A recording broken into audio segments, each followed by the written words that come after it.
Gusto mo ba na sobrang mapapraning sa kakaisip sa iyo ang partner mo?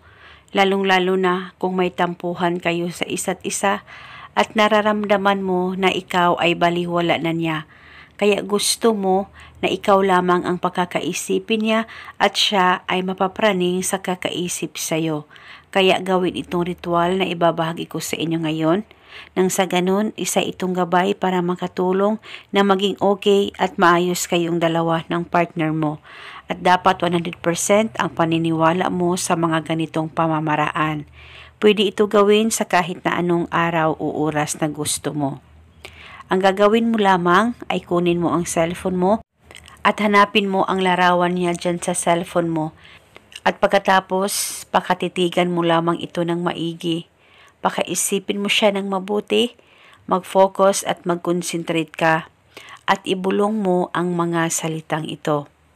Pangalan at apelido niya, ikaw ay mapapraning sa kakaisip sa akin kahit nasaan ka man naroon ngayon. Ibulong mo lamang ito ng paulit-ulit kahit ilang beses ay pwedeng-pwede po. Pwede ka rin mag-iba ng hiling. Kung gusto mo, wala pong problema. At pagkatapos mo nang ibulong ang spell, ay halikan mo lamang ng 3 beses ang larawan niya dyan sa cellphone mo. At pwede ka rin gumamit ng actual photo niya kung meron kayo sa kanya.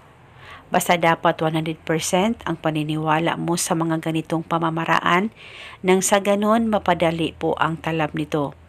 At kung gusto mo, pwede ka gumawa pa ng iba't ibang ritual na binahagi ko. Pwede mo pagsabayin kahit ilang ritual ang gusto mong gawin sa isang araw ay wala pong problema as long as 100% ang paniniwala mo sa mga ganitong pamamaraan.